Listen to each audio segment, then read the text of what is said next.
Hello, this is Paul Johnson with the Optimistic American, and I'm here today with Dr. Emily Bashah. We're going to talk about a subject that relates to your ability to be involved in civics and watching politics or being engaged in politics. I've always been a believer that people being engaged in civic activities is very important for our society. But one of the things that we've seen is that people have become so engaged that some of them have turned to things like cancel culture, where they're harming people's reputation, or on the other hand, breaking in and storming into capitals. It leaves a lot of us with an immense amount of stress and dread and worry about what's going on with our country's future. Today, we're going to talk about how you can find a way to be involved without going over that line and making certain that you're keeping yourself in check.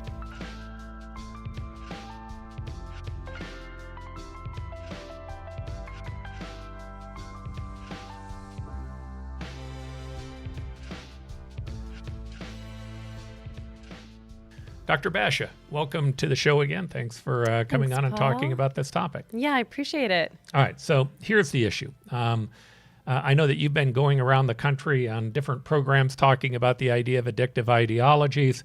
Have you? Yeah, I have been, yes. And us. But you've also spent a lot of time talking about how can people be involved and engaged in politics, and at the same time not allow it to become such a stressful factor that it harms their ability to carry on a normal life. Yeah, I think it's important to tease a few things apart. One is we're not saying not to engage in civics or political campaigns, but being able to really watch and observe yourself to monitor whether or not you get pulled into some of these radicalized excessive behaviors or catastrophic thinking or all or nothing thinking. The danger is that people can exploit your thought process. We had talked about different neurocognitive things that happen, and I'll go over that in a little bit. But the main things to really watch for is, when do you lose control? At what point do you stop spending time with people that you love? Begin feeling greater sense of paranoia and resentment towards others, isolating yourself from people that you used to spend more time with, not spending time on the couch with your family and your pets and your children, but really engaged in some excessive, deep ideological paradigm shifts. So if you see yourself going in towards an all or nothing thinking, and this might be a family member, someone you love or care about, observing these behaviors, because they tend to happen gradually over time, just bit by bit, they get really sucked in and pulled in and radicalized to an excessive form. But if their thinking starts to shift more towards catastrophic thinking or dogmatic views, like the end of the world is happening. Apocryphal. Yeah, apocryphal, or it can be more seducing to then give in to an ideology and give up your agency to a person that is giving you some kind of simple solutions or answers. So there are addictive components to this that I want to highlight, because I think it's quite important, is that people are harming themselves and other people around them because they're getting pulled in. What happens when you're having an argument with another person, there's a release of adrenaline and dopamine. And we call that part of this dopaminergic activation system. It's a reward system that happens in the brain. It's similar to all kinds of other addictions, whether it's gambling addictions, sexual addictions, substance use addictions. The similar release of these neurotransmitters are happening. Plus, you get that rush of adrenaline. It feels good. It's addictive. You want that feeling back. If you're having an argument with someone, proving that you're right, being able to dominate over another person. Now, when you add that addictive component with that ideology, which is demonizing an outgroup or another person, you perceive yourself as oppressed by an oppressor, and at the same time, you're seeing that outgroup member as dehumanized and objectified. It becomes easier to hate them because you don't even see them as human. There's no empathy, there's no connection. You don't see them as, a person with a mother and a father or a child. You see them as, a person that you just want to be harmed and annihilated. All right, so let's break this apart a little bit. First, I think it's important to point out this isn't about blaming the left or blaming the right. Correct? Yeah. I mean, it effectively, the idea here is that in ideologies, you can get sucked into a religious ideology that's damaging to your life. That happens all the time. You worked with terrorists who've been involved in Islamic extremism. You can get involved in an ideology that is on the far right that tells you, hey, it's okay to break into the Capitol because you feel like somehow or another you didn't get the result that you wanted in an election. You can get involved in an ideology where you think, hey, it's okay for me to destroy that professor's career and his reputation because he's taken a position that I don't agree with, and so I think that he's a bad guy. That's not normal. Yeah, and that's there are abnormal. cults as well. Like Right. it could be religious cults or excessive ideologies. Even some self-help, psychological groups could also be cultish. You know, the way politics used to work, it was fascinating. I'd say it's about 4 to 5 months. People would get involved in a campaign about 4 to 5 months before the election. They'd get engaged. You'd actually watch tempers start to flare a little bit and people get upset because politics is the place where we go to resolve our problems. And so people have different views about how we should resolve those problems. But effectively, it would last for about 5 months. Then the campaign was over and it would end. But what's happening today is very, very different. What's happening today is that people are watching a 24-hour news cycle 7 days a week with breaking news, supposed breaking news, although all of the breaking news is existential information, right? So if you're watching CNN or MSNBC, it's the existential crisis that's going on with Donald Trump and how he's going to pull down democracy. Or if you're watching Fox News, it's about the immigrants that are coming across the border and there are tens of millions of them and they're going to invade our country and they're going to destroy everything that we know about democracy. The reality is it's not that the facts that they're giving actually are wrong, although sometimes they are dead wrong. It's more that it's out of perspective. It's taking an issue which has some credibility to it and making it the only issue because it's what creates the existential crisis. And why is that important? Well, if it's an existential crisis, let's start with the news media. The news media utilizes it because they know that you'll watch again tomorrow. You're going to want to see what happens, right? Social media, you're going to get involved in those wormholes, and those wormholes will take you down to rabbit holes, will take you down deeper and deeper into an ideological bent. And by the way, that's how people recruit people is online. They utilize that system to feed into those fears. The same thing happens with politicians and political parties. The politicians and political parties, they want to get your vote. And to get your vote, especially when the only thing that matters is a primary, because today, the way that our system is set up, we have 435 congressional seats. Only 35 of them are competitive seats. That means the other 400 are determined in the primary. Now, we need to change that system. The elected officials ought to have to face every voter in their district every time. And today they don't. They're only having to face about 5 to 10%. But the point that I'm giving to you is the reason that they want to frame it as an existential crisis is because they want to be the one inside the primary that you're more likely to vote for. And if you're terrified and they're the one that are telling you why you should be terrified, then there's this association that says, well, this is the person that might save me because they're the one that's pointing out this issue. The reality is, the deeper you get into it, the deeper you follow their narratives, the more control those groups have over you. And again, the key is you can be engaged with civics and organizations, and that doesn't matter if it's pro-choice or pro-life or human rights issues or business issues.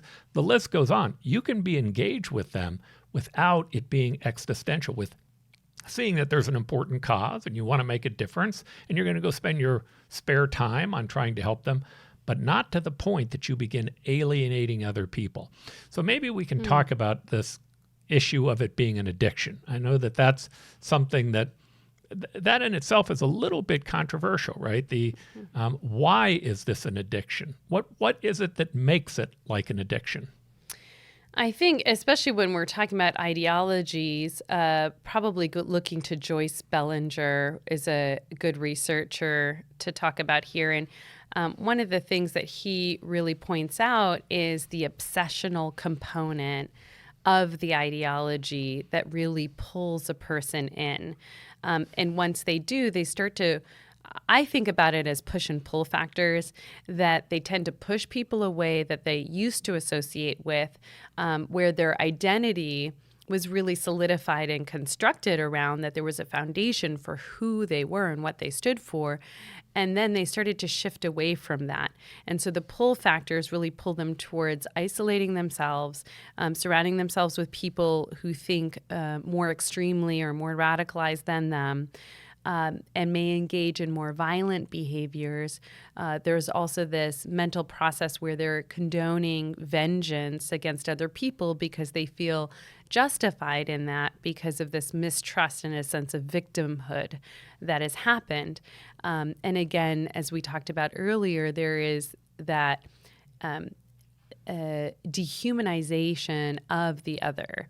And I think that's an important component because that is connected towards violence. So one of the things that we found that there was a connection between genocides, terrorism, and extremism in the United States and in other Western democracies.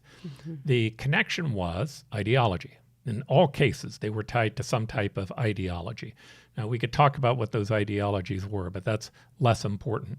What is important is that the ideologies that were the most dangerous were the ones that separated people into groups. So it's the ones that believe that there's an oppressed and an oppressor, and that the oppressor is doing damage to them, which gives the ideology the ability to begin to label them and to talk about who they are. Now, it becomes like an addiction because the definition of addiction is you keep doing the same thing over and over again, even though you know it's harming yourself and other people. Now, that may be caused by a chemical addiction, such as the dopamine that you talked about, but there are other ways that you can become addicted to things that aren't necessarily just chemical. Point is that people get involved in these ideologies and they start alienating their family members, they start alienating other people that they care about, and as they alienate them, the only people that they can really hang out with are people who have a similar ideology, and oftentimes those people are more radical and sometimes more violent. So they end up being drawn into something that does even more damage to them and more damage to their life. But let's talk about this oppressed and the oppressor and the whole idea of labeling. Why is the oppressed and the oppressor problematic for us? The belief in that concept. Well, it inherently puts groups into boxes and sees one group as evil, one group as good, one is superior, one is inferior. And it usually comes with some kind of narrative, like a historical narrative. Like, look at all that has happened to your group or in your life. All the losses, especially when you had something and lost it. And I know we've looked at Eric Hoffer and his work, and I think he does a great job of explaining it. The groups that you really want to be aware of are the ones who had something and lost something, not really the ones who had nothing and didn't gain anything. By the way, that's not to say that we don't think that the groups that have nothing aren't important. What we're saying is that the people who can become radicalized, Eric Hoffer pointed out in his book, The True Believer, it's not the people who have a lot and want more, and it's not the people who have nothing and want something. It's the people who had something and lost a piece of it. Yes. You say it more eloquently than me. Well, Thank you for... But think about the narrative of every politician today. What are they doing? They're victimizing their constituencies. They're all telling them, on both sides, on the left and the right, how they lost something, how there's a group trying to take something from them, how the world would be okay, except but for that other group over there, that evil group that is taking something away from you. They're turning them into just exactly what Eric Hoffer said is the cause of mass revolution. By the way, they want it. The far right and the far left, they don't like America. They don't like America the way that it is. They hate the idea of an individualistic society. They can't stand the idea that we have freedom of speech and freedom of religion and the Second Amendment, and for that matter, property rights. All of those things are anathemas to each one of those groups in different ways. The point is, they want to overturn it. Well, it gets in the way of totalitarian control and authoritarianism. And when you believe you cannot convince the masses, what you want to try to do is to convince a very narrow group and to radicalize them.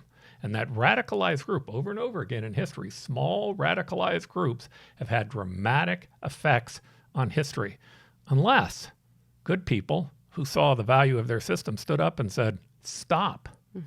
Right? Now, this idea of labeling, I want to just kind of think about this for a moment in terms of what's happening inside the human brain. So there are lots of ways to label. One way is to label as a group. But it's also, you have the ability to label as an individual. So if I am working inside my company and somebody comes to me and they say something that doesn't make sense or that upsets me, and I then say, oh my gosh, they're a moron, right? Well, what I'm doing is I'm putting a label on them and I'm putting them into a category. Now, what that category does is it begins to create a justification in my mind for why I can treat them poorly, right? Because they have an issue, right? The issue could be they're mean, or they're a far lefty, or they're a far right person, they're a Trumper, they're a libtard, whatever it is, the label that you want to try to apply to them. Once you can apply that label, you can create a justification in your head for why it is that you can treat them badly. And once you have that justification, all of a sudden, everything's open to you, right? In the beginning, it's just going to be, maybe I'm going to ignore them, or I'm going to turn up my nose when they show up, or I'm going to say something rude back to them. But that can continue to extend. Once you've gotten to the point of believing that the other person has something fundamentally evil about them and that you're good and they're not, you begin to become justified to take all different types of actions, which are what turn into atrocities. And I think there's a despair that is being exploited here, because I truly inherently believe that you can turn a good person to be bad, and you can take a bad person and turn them to be good. And Zimbardo believed that too. There's so many social forces. Talk about Zimbardo's study for a second so people know what that is again. So Zimbardo... And maybe Milgram as well, because I think both of them are relevant. Okay, let me just finish the thought on the despair, because I think it's an important concept, and then I'll go to the other researchers. So when you're feeling that sense of despair, and I've seen this in the work that I've done with immigrants and undocumented women, that it can mobilize you to do insurmountable things for yourself and for your children and for hope for a better future, and endure immense amounts of suffering. And I've seen people live their existence moment by moment because they really forget about what tomorrow will bring. They don't even know what the next hour is going to bring. And living with such bare minimum and unpredictability, and yet have such resilience. And I think about people who've been exploited, whether it's been politically or through ideology, through some other religious cult or other things that have taken advantage of their vulnerabilities. I think that there is some despair that's going on in a person. And I can see when they have that sense of hope that they're going to be able to get through it, and that certitude, even if they don't know the how, but they have the why. And Frankl talked about it. That they can get through anything. It doesn't have to necessarily be mapped out for you, but having that hope and belief and faith. And I think that is what is going to help prevent people from going to that catastrophic end. I know we're finding a sense of meaning. Having that sense of meaning, but it's okay to experience despair. It's okay to experience suffering. It's okay to endure the unknown. But having that sense of faith and belief and hope and perseverance, even if you're living a moment-to-moment existence, it's okay. And I think the danger is when the people start to search for those answers and they kind of glob on to anything that's been chewed up for them and oversimplified so that they can just follow this script and not have to think for themselves. That's when it becomes really dangerous. All right, so I'm going to come back to meaning. I just want to tie up a couple of loose ends that we have in the conversation, and I'll keep it short on Zimbardo and Milgram. Yeah, and Really, I'm happy to talk about them. I don't think we need to spend a lot of time on. I think the short answer is that both of them found that you had the ability to take good people and to get them to do bad things. Yes. Right? That concept goes, well, you could go back to Alexander Solzhenitsyn or back to the Torah and the Talmud if you want to, right? It's a very old concept. Here's what the concept is. There's good and evil inside of each one of us. And we all have to be accountable for that evil that's inside of us. And we all have to work hard to try to make certain that that good is brought out. What the ideology allows us to do is to transfer that evil from us to a group, right? And that's where it becomes problematic. Now, what we really want to talk about is, okay, how do you avoid this? Yeah. How do you avoid this from happening? That's really the whole purpose of this. And there are examples that exist. The simple answer is, well, balance, right? Don't watch as much of the negativity on television. Don't let yourself be captured night after night by the CNNs or Fox News or MSNBCs that are pounding you with a negative message, or going online and going down these rabbit holes, listening to people talk about all the terrible things that are going on inside the world, or for that matter, to politicians or political parties. Find a space where you can gain some good information. And there's a lot of good information. By the way, there's a lot of good information about what's going on politically and what's happening in the world. And for that matter, a different spin on where we are as the United States.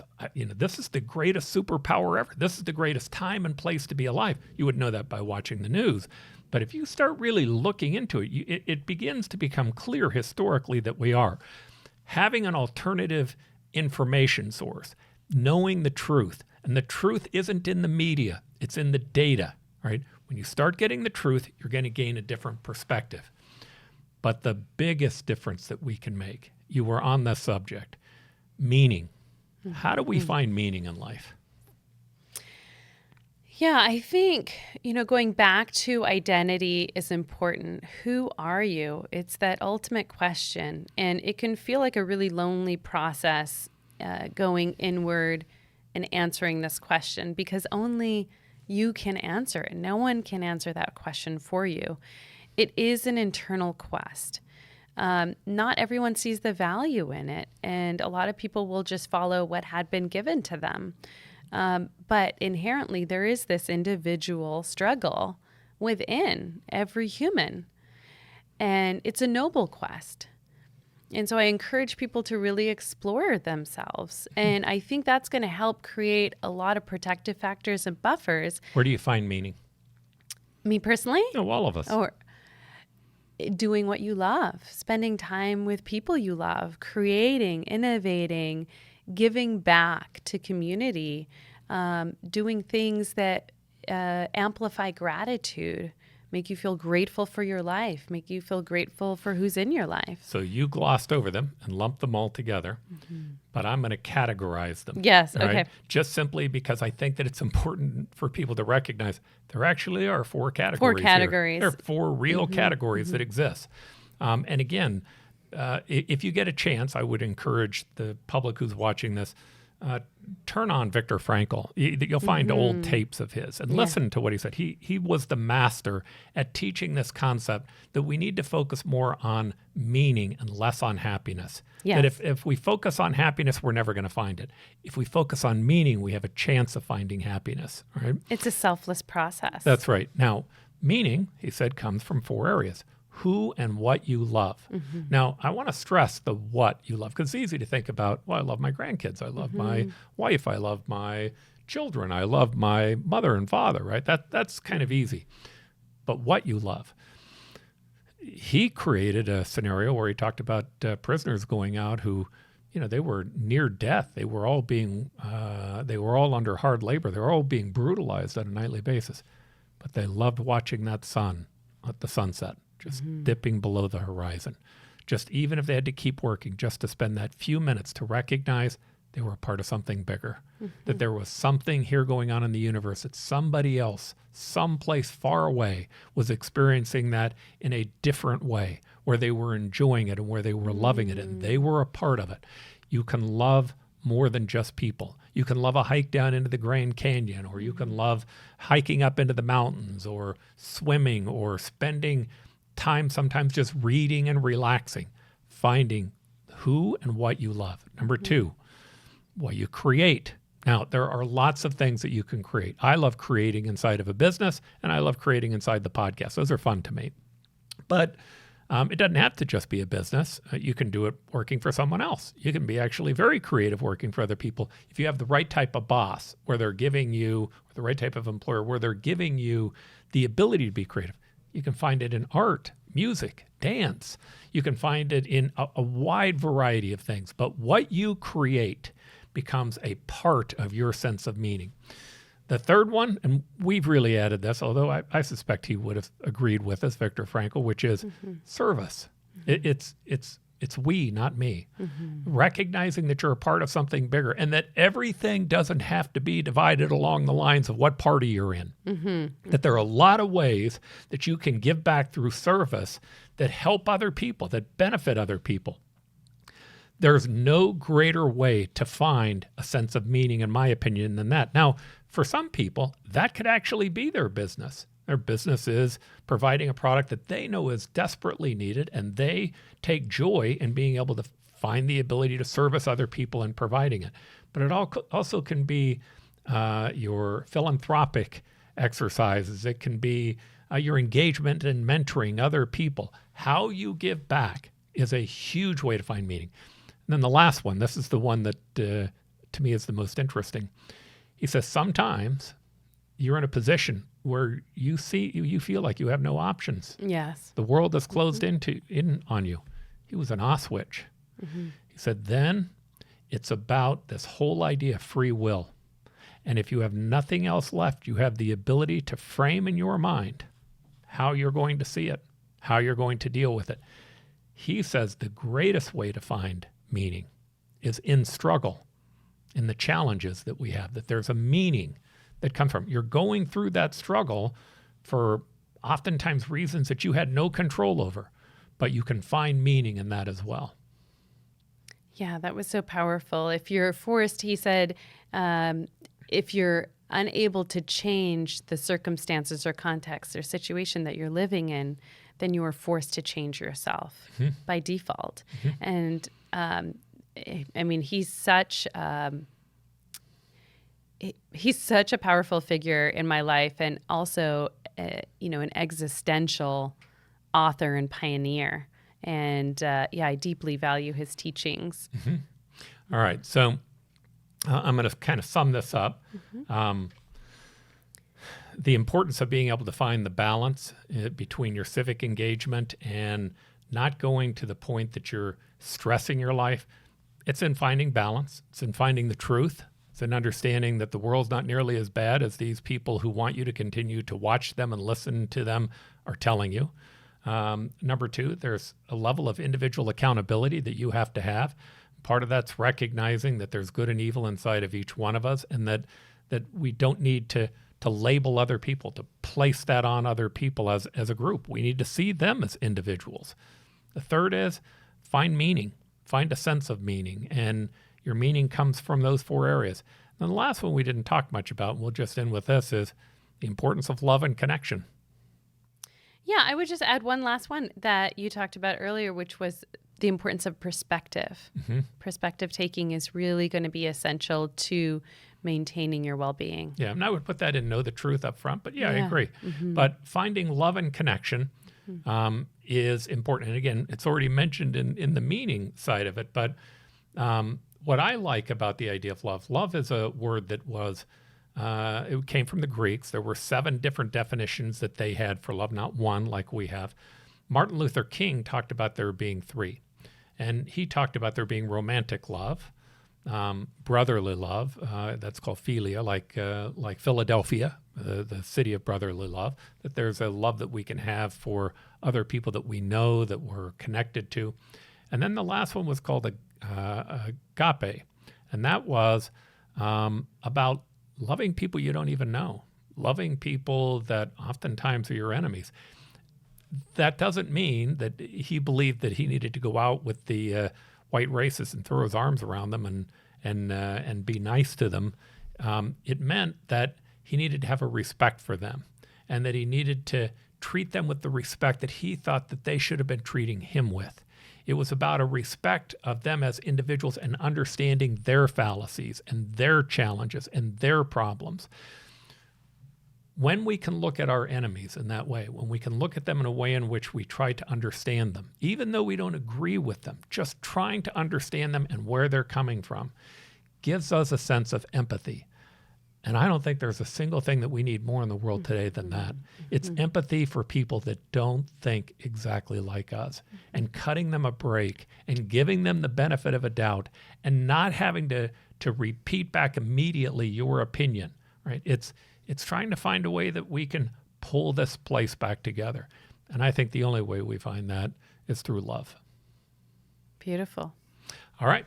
Dr. Bashah, again, thank you. This is Paul Johnson with the Optimistic American. We hope that you enjoyed this. And again, stay involved in civics. Just be careful that it doesn't suck you too far in. Thanks for joining the Optimistic American show. Help us grow by subscribing to our channel. If you enjoyed the episode, please leave a like and a comment. There is so much more that we have planned. We can't wait for you to embark upon this journey with us.